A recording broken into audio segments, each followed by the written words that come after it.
মুহররমুল হারামে কারবালার জমিনে এমন এক নিকারজনক এক অবস্থা হতে যাচ্ছিল।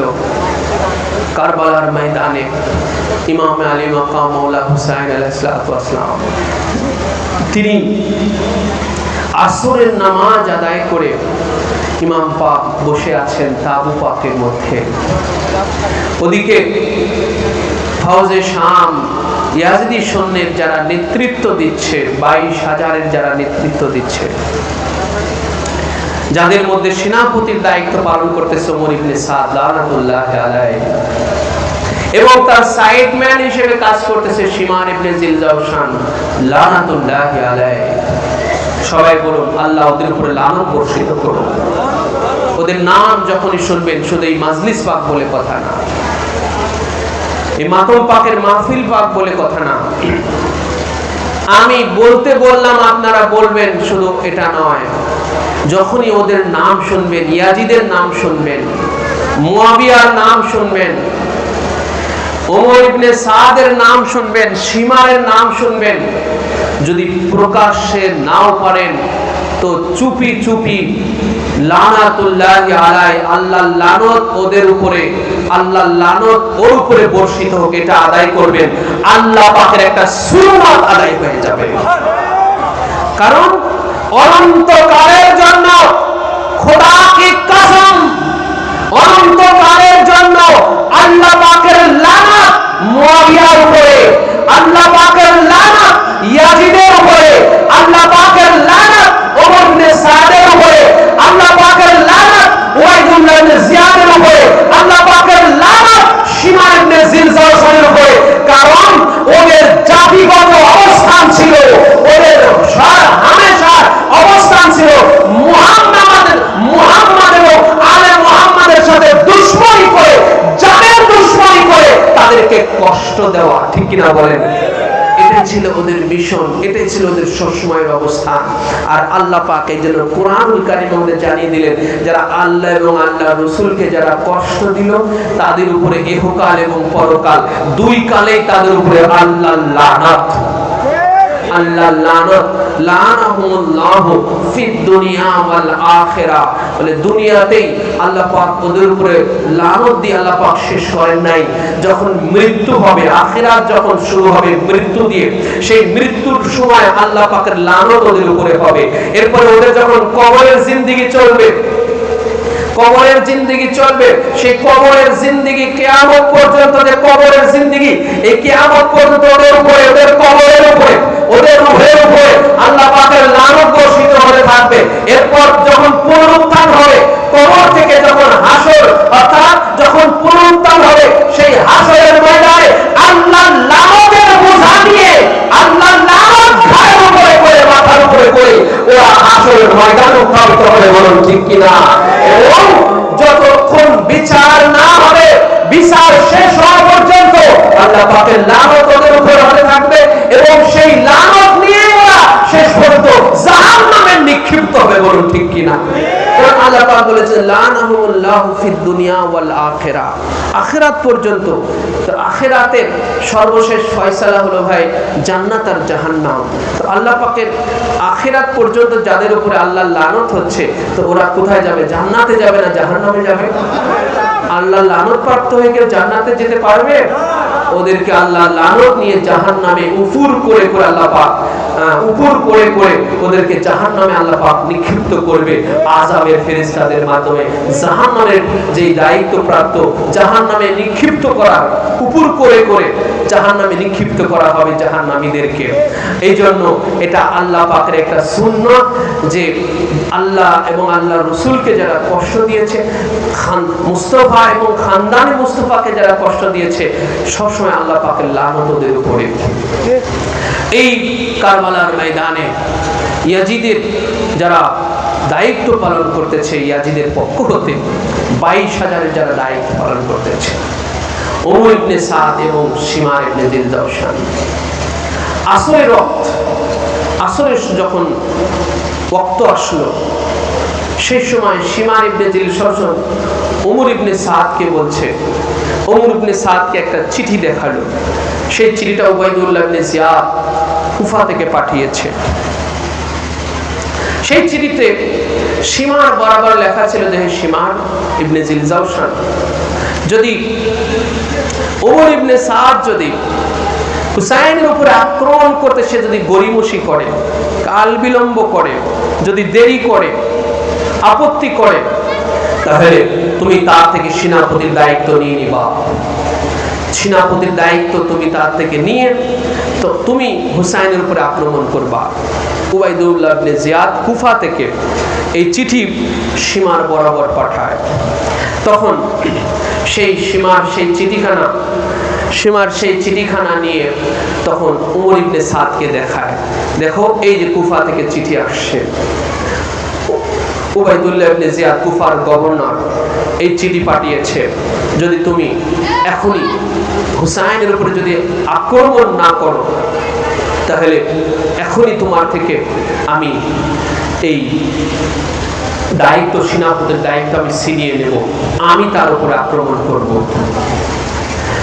তো আসো আমরা তাড়াতাড়ি আসরের নামাজ আদায় করেই আমরা হুসাইনের উপর আক্রমণ করব।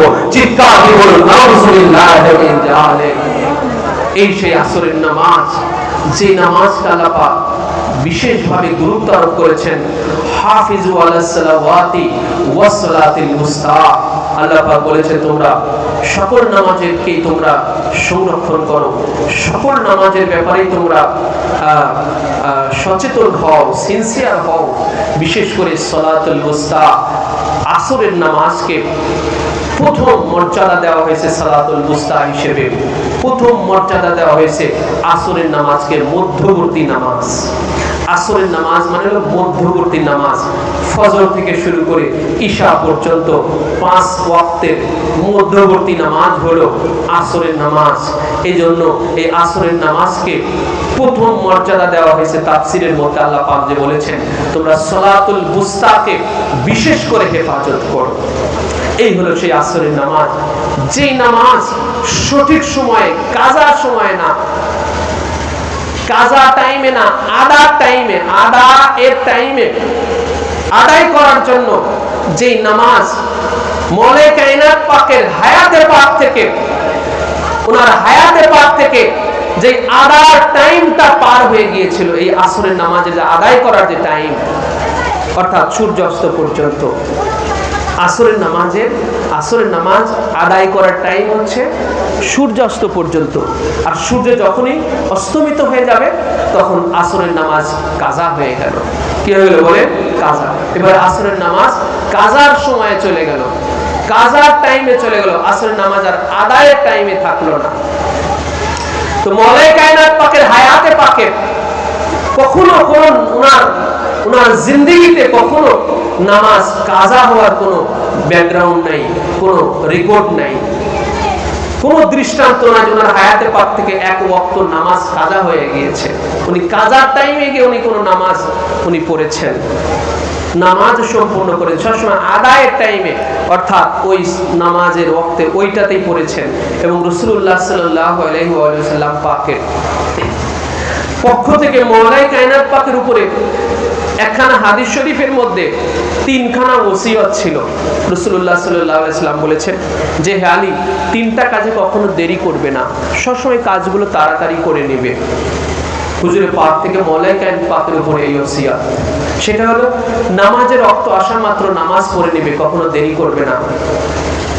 এবং জানাজা যদি হাজির হয়, জানাজা হাজির হওয়ার পরে আর দেরি করবে না, সাথে সাথে জানাজা পড়ে নেবে। লাশ হাজির হওয়ার মাত্র তোমরা নামাজ পড়ে নিবে।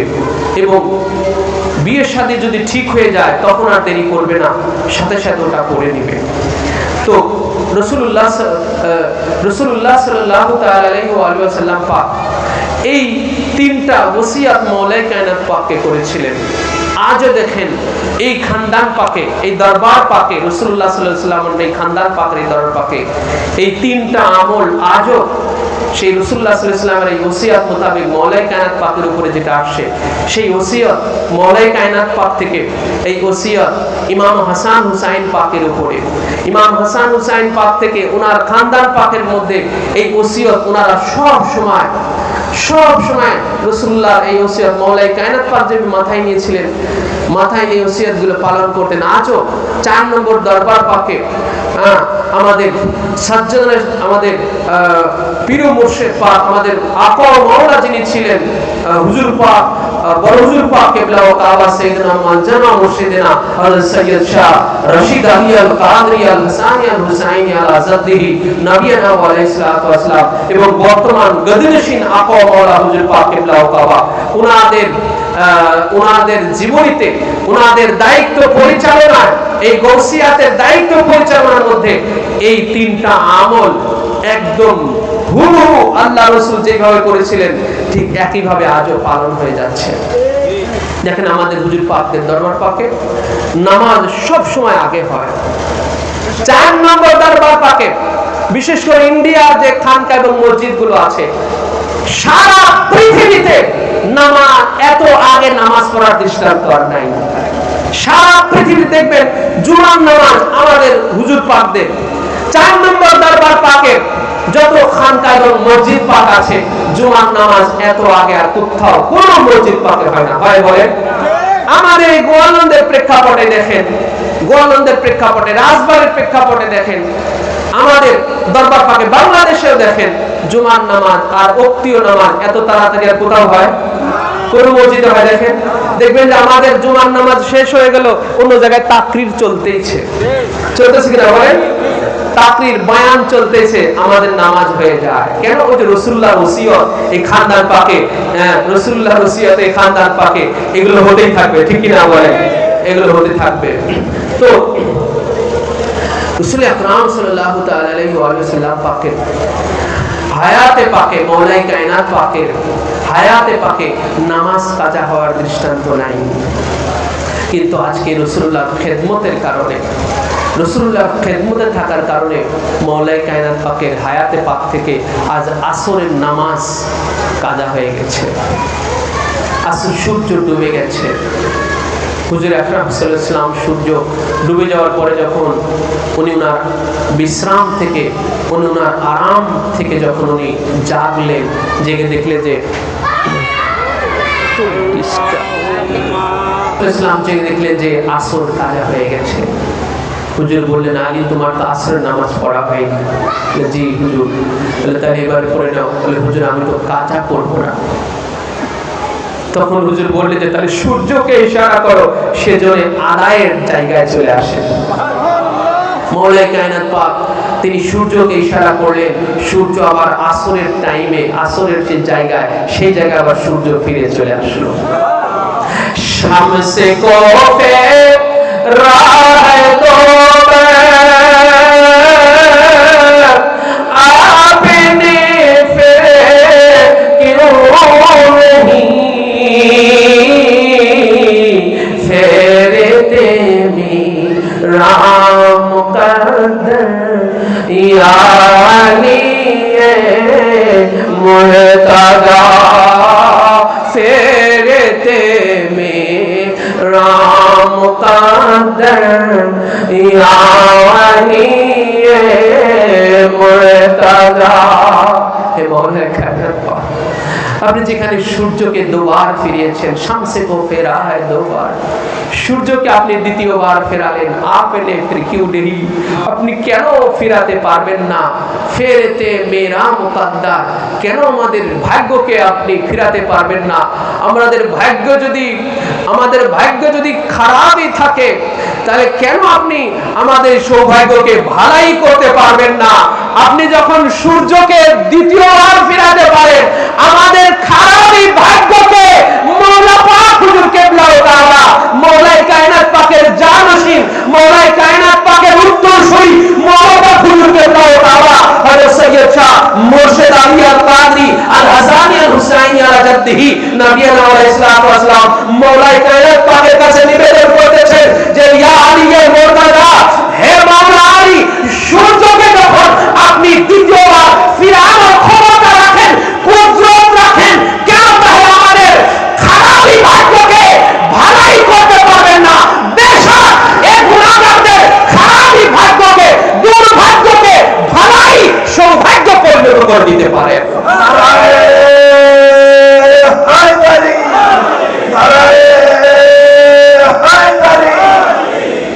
মওলাই কায়নাত পাকের শরণাপন্ন যে হবে তার খারাপই ভাগ্য ভালাই হয়ে যাবে, ঠিক কিনা বলেন? সে যদি বাতিলের দিকে থাকে তাহলে সে হকের উপরে সে প্রতিষ্ঠিত হয়ে যাবে। সে যদি গোমরাহির অবস্থানে থাকে আর গোমরাহি অবস্থানে থেকে যদি মওলামুখী হয়, মওলাই কায়নাত মুখী হয়, মওলাই কায়নাত পাকের মুতাওয়াজ্জি হয়, মওলাই কায়নাত পাকের যদি মুখ ফিরায়, মওলাই কায়নাত পাকের যদি দিলটা ঝুঁকিয়ে দেয়, তাহলে সে গোমরাহি থেকে হেদায়েতের উপরে সে কায়েম হয়ে যাবে। তো ভাই, গোমরাহি এটাই হলো দুর্ভাগ্য, গোমরাহিতে থাকা এটা হলো দুর্ভাগ্য। আর যখন মওলাই কায়নাত পাকের দামনে আসলো, সে হেদায়েত পেয়ে সে সৌভাগ্যবান হয়ে গেল।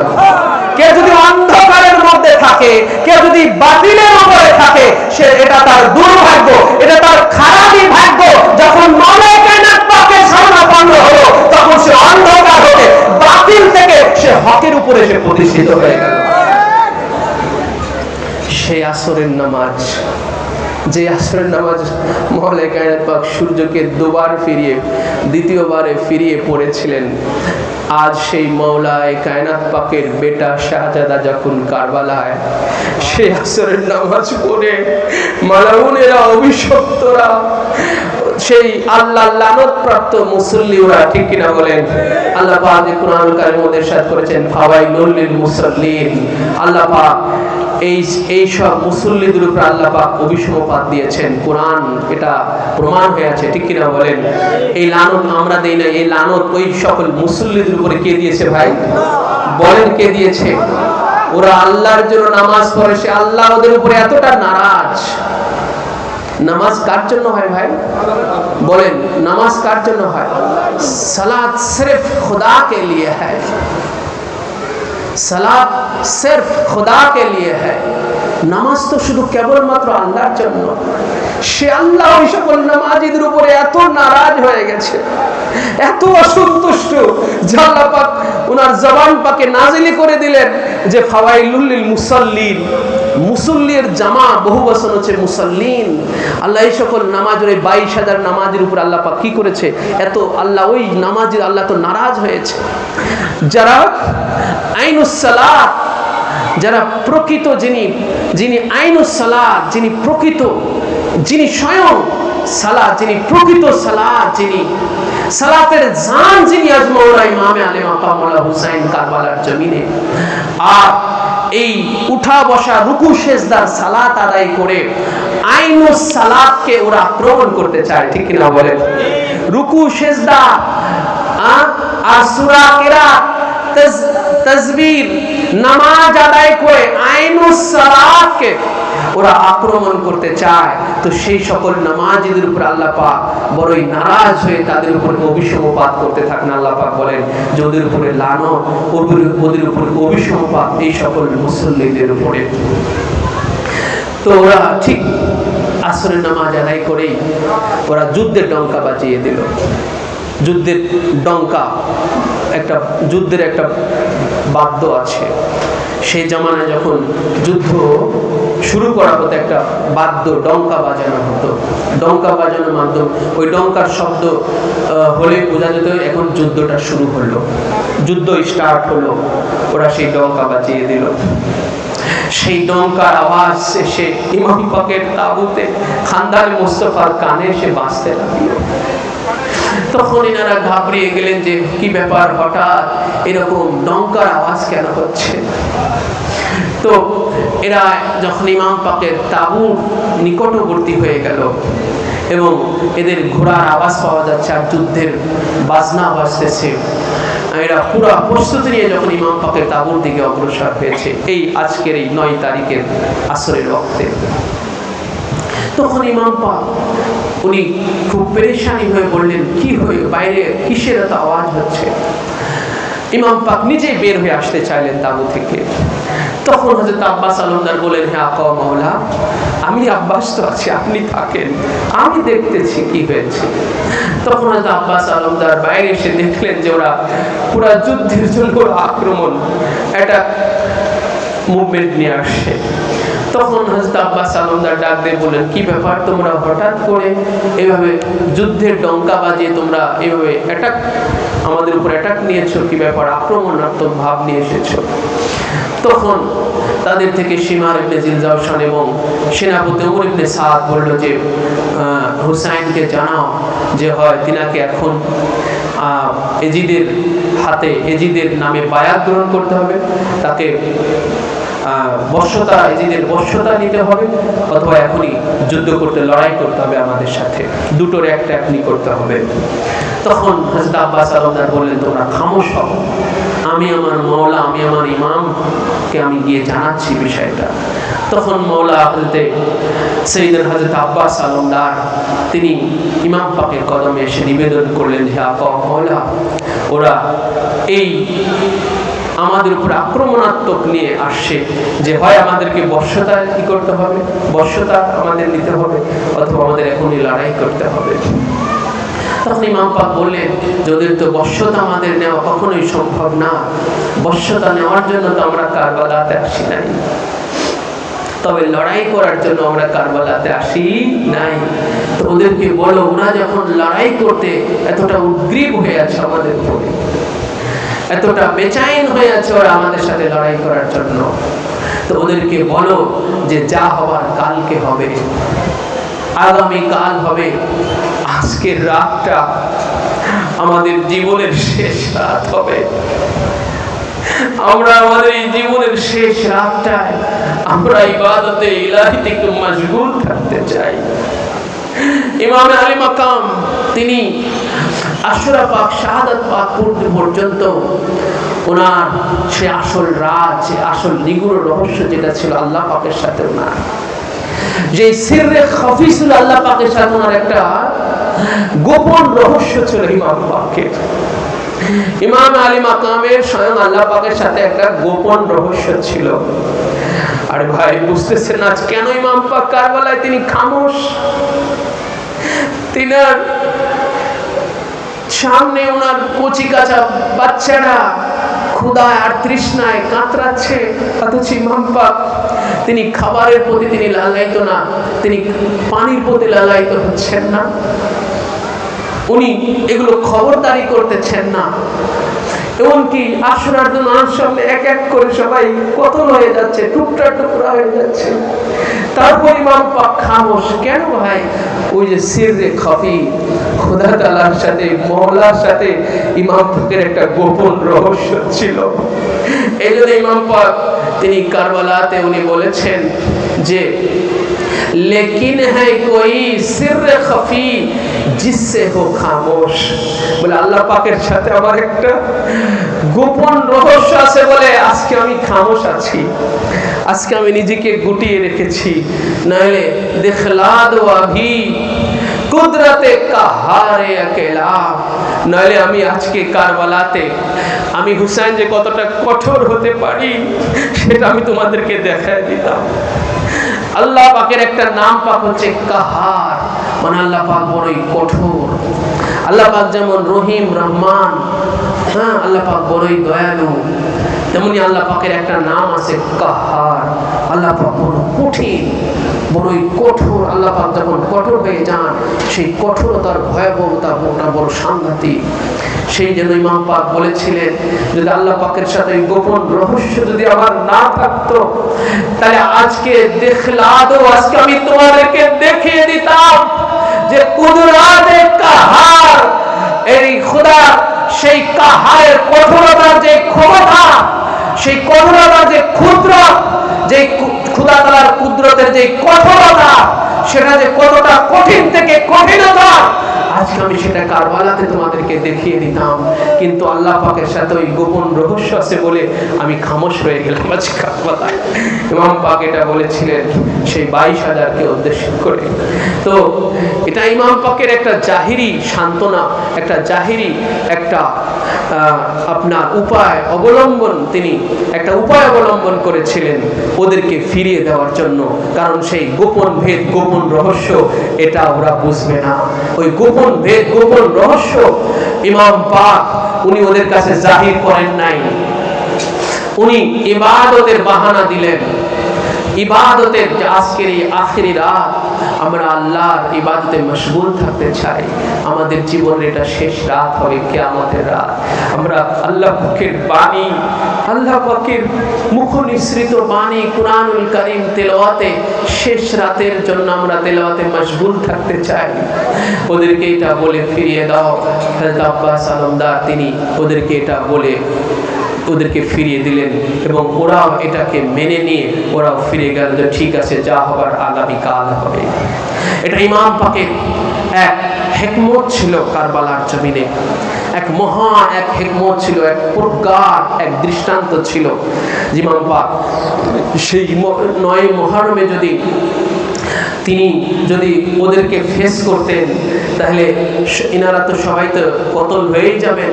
যখনই মুখোমুখি হবে, যখনই মোকাবেলা হবে, তখন তো খানদান মুস্তাফাকে একে ওনারা শাহাদাত বরণ করে ওনারা কুরবান হয়ে যাবে। তো এই 9 মুহররমে যদি হতো তাহলে সব কিছু উলট পালট হয়ে যেত। সমস্ত নবীদের আশা আকাঙ্ক্ষা সব ভেসে যেত। সমস্ত আশা আকাঙ্ক্ষা সব অপূর্ণ থেকে যেত। কারণ সমস্ত আম্বিয়া ইকরাম জানতেন আদম আলাইহিসসালাম থেকে, সবাই জানতেন আদম আলাইহিসসালাম জানতেন এই কারবালা আদম আলাইহিসসালাম ফেস করেছেন। তিনি এই আদম আলাইহিসসালাম যখন এই কারবালা ফেস করেছেন, তিনি এসে আল্লাহ পাকের কাছ থেকে জানতে পেরেছেন যেখানে আখেরি নবী জনাবে মুহাম্মদুর রাসূলুল্লাহ সাল্লাল্লাহু আলাইহি ওয়াসাল্লামের বেটা ইমামে হুসাইনের কারবালায় রক্তে রঞ্জিত হবেন। নূহ আলাইহিস সালামের কিস্তি যখন ভাসমান অবস্থায় কারবালায় এসেছে, সেই সময় নূহ আলাইহিস সালাম আল্লাহ পাক থেকে জানতে পেরেছেন, হে আল্লাহ পাক বলেছেন, হে নূহ তুমি এখন কারবালার উপরে আছো, এই জায়গায় আখেরি নবী তার বেটা ইমামে হুসাইন রক্তে রঞ্জিত হবে, এইজন্য তুমি এখানে বলো তোমার কিস্তি এখানে তুফানের মধ্যে নিমজ্জিত হয়েছে।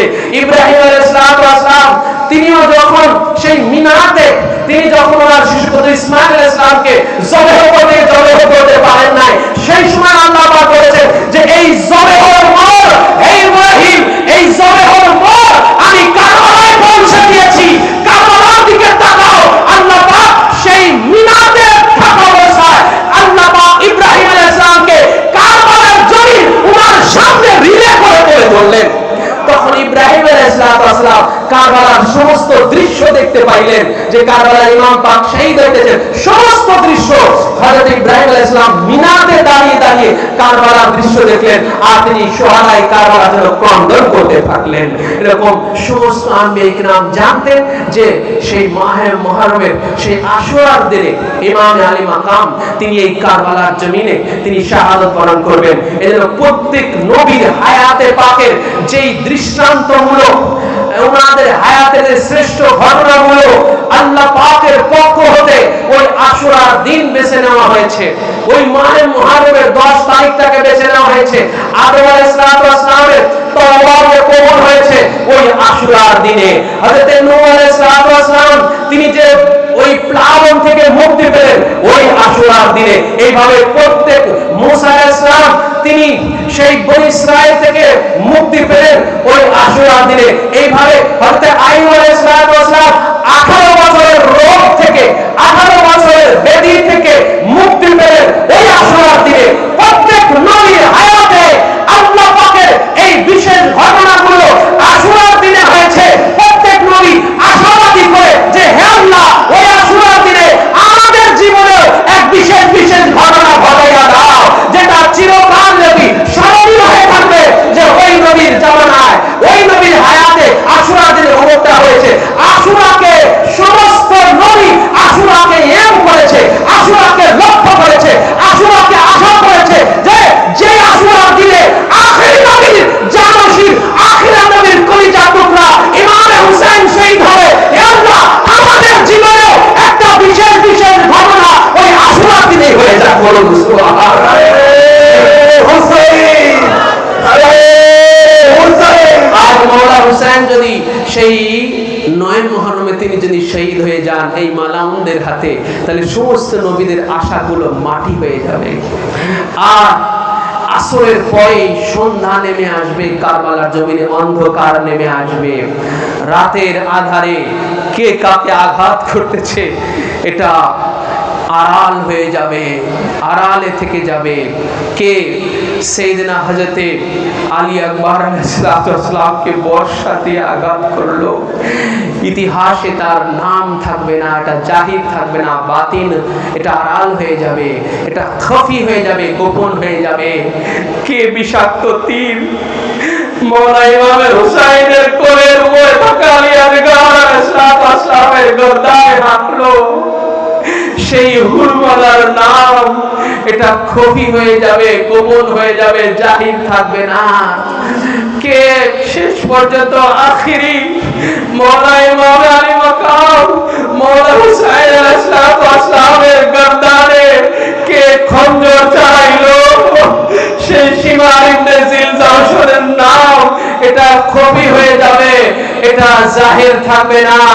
ইমামে আলী মাকাম মওলা হুসাইন আলাইহিসসালাম তিনি জানতেন যে আমার আব্বাজান মওলায়ে কায়নাত পাককে যারা বিষাক্ত তরবারি দিয়ে ওনাকে আঘাত করিয়েছে, সেই আসল কর্তা যারা, যেই আসল যারা এটা করিয়েছে, তাদের নাম আজও খফি হয়ে রয়ে গেছে, তাদের নাম আজও গোপন হয়ে রয়েছে।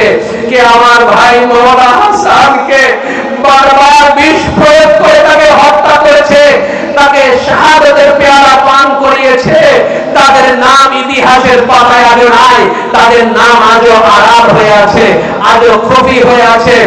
আমার শাহাদাত ইমাম আলী মাকাম জানতেন, আমার শাহাদাত হচ্ছে শাহাদাতের জিহরি, আমার শাহাদাত হচ্ছে প্রকাশ্য শাহাদাত, আমার শাহাদাত খফি না, আমার শাহাদাত সিররি না, গোপন শাহাদাত না, আমার শাহাদাত সিররি, আমার শাহাদাত জিহরি, আমার শাহাদাত প্রকাশ্য শাহাদাত, রাতের অন্ধকারে হবে না। আমার শাহাদাত হবে শাহাদাতের জিহরি প্রকাশ্যে দিবালোকে।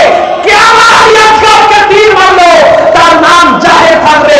কে আমার আলী আকবরকে বর্শা মারলো, তার নাম জাহির থাকবে। কে আমার গর্দানে খঞ্জরের পর খঞ্জরের আঘাত চালাইলো, এটা জাহির থাকবে, এটা প্রকাশ্য থাকবে। আর কিয়ামত পর্যন্ত এই মালাউনদের নাম নিয়ে নিয়ে আমি আশিকে হুসাইনরা ওদের উপরে লানত বর্ষণ করে করে আল্লাহর সুন্নাহ আদায় করতে থাকবে। সুবহানাল্লাহ।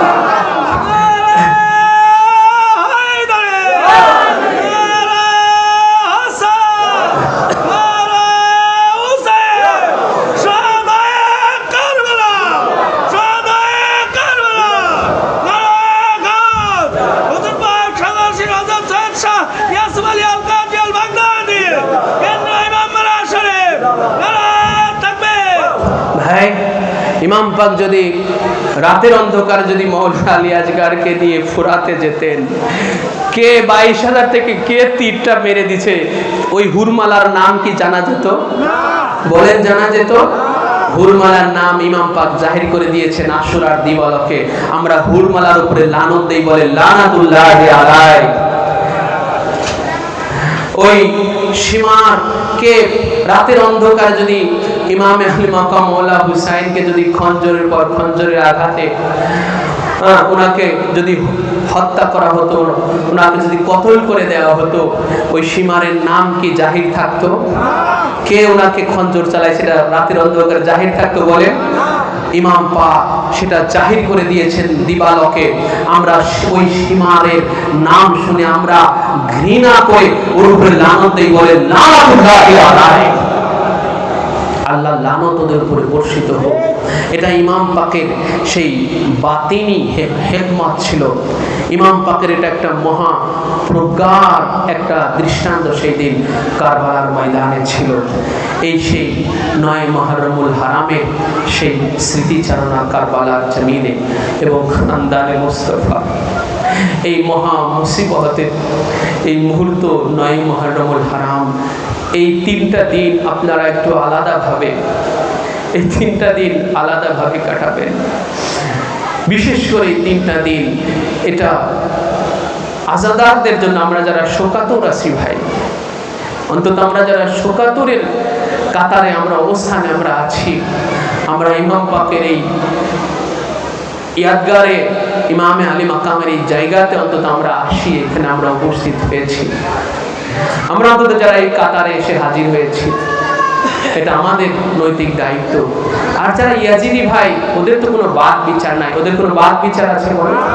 ওদের কোনো বাদ বিচার নাই। সেই দিন কারবালায় ওরা পানি পান করেছে, কিন্তু ওদের দিলের ভিতরে এতটুকু, ওদের দিলের ভিতরে এতটুকু একটু মায়া দয়া কাজ করে নাই যে মওলা হুসাইন ওরা যখন প্রথম ইমাম পাকের কাছে এসেছিল, ইমাম পাক নিজের হাতে ওদের পানি পান করাইয়েছিল। কারবালাতে পৌঁছার আগে ওদের পশুগুলোকেও পানি পান করাইয়েছিল। রসুলের খোদার হাতে যখন এই মক্কার কাফের মুশরিকরা বন্দী হতো, আমার নবী সাহাবায়ে কেরামদেরকে বলতেন, তোমাদের ভালো ভালো খাবারগুলো বন্দীদেরকে দাও, আর ভালো ভালো পোশাকগুলো বন্দীদেরকে দাও। ওরা যেন আমাদের দায়িত্বে, ওরা কাফের হোক মুশরিক হোক, ওরা তো আমাদের দায়িত্বে আছে। ওদের উপরে যেন কোনো বেইনসাফি না হয়, ওদের রিজিকে যেন কমতি না হয়। রাসূলুল্লাহ সাল্লাল্লাহু আলাইহি ওয়াসাল্লামের এটা ধর্ম ছিল। আর আজ মুআবিয়ার ধর্ম কি, ইয়াজিদের ধর্ম কি ভাই দেখেন। মুহাম্মাদি ধর্মটা কি, মওলাই কায়নাত পাকের ধর্ম কি, আর মুআবিয়ার ধর্ম আর ইয়াজিদের ধর্মটা কি দেখেন। মুহাম্মাদি ধর্ম হচ্ছে কাফের মুশরিক হলেও সেই বন্দীদেরকে ভালো ভালো খাবার দেওয়া। মওলাই কায়নাত পাকের ধর্ম হচ্ছে যে মওলাই কায়নাত পাকের জন্য যে পানি বন্ধ করে দেয়, মওলাই কায়নাত পাক সেই পানি উদ্ধার করে সেই দুশমনদের জন্য পানি ছেড়ে দেয়, ঠিক কিনা বলেন। সিফিনের ময়দানে এই সেই দৃষ্টান্ত, এই ফুরাত নদীর পানি ওই মালাউন মুআবিয়া ইবনে আবু সুফিয়ান লানাতুল্লাহি আলাইহিমা মওলাই কায়নাত পাক এবং ওনার 90,000 লোক, 90,000 সৈন্যের জন্য এই ফুরাত নদীর পানি বন্ধ করেছিল, ঠিক কিনা বলেন। মওলাই কায়নাত পাকের পানি উদ্ধার করে উনি ওদের জন্য পানি ছেড়ে দিয়েছিলেন, যে পানি বন্ধ করে দেওয়া এটা আমার আলীর ধর্ম না। পানি সবার জন্য, পানির উপরে সবার হক আছে, পানিকে কখনো বন্ধ করা যাবে না, ওদের জন্য ছেড়ে দেওয়া হোক। এটা মওলার ধর্ম ছিল, এটা মওলার দ্বীন ছিল। আর মুআবিয়ার দ্বীন কি? মুআবিয়ার ধর্ম হলো যে এই পানিকে বন্ধ করে দেওয়া, ঠিক কিনা বলেন। ইয়াজিদের ধর্ম হলো এই পানিকে বন্ধ করে দেওয়া। তাহলে মুআবিয়া কি ভাই মুহাম্মাদি ধর্মের উপরে আছে না মুহাম্মাদি ধর্মের এগেনিস্টে আছে? বলে কোনটা? ইয়াজিদ সে কি মওলা আলীর রাসূলুল্লাহ ধর্মের দিকে আছে না ধর্মের খেলাফে আছে? কোনটা বলে? এরপরে মোল্লারা এমন দৃষ্টান্ত থাকার পরেও এই মোল্লাদের চোখগুলোকে অন্ধ করে রাখলো। এমন দৃষ্টান্ত থাকার পরেও এই মোল্লারা এরা ওদের চোখগুলোকে অন্ধ করে রাখলো। এই মুআবিয়ার এই মুনাফিকি ওদের চোখের সামনে আসলো না, ঠিক কিনা বলে। এই জন্য ওরা হাসরের ময়দানে অন্ধ হয়ে উঠবে, হাসরের ময়দানে ওরা অন্ধ হয়ে উঠবে। এই সত্য, এই হক গুলো দুনিয়া থেকে দেখে যেতে পারবে না।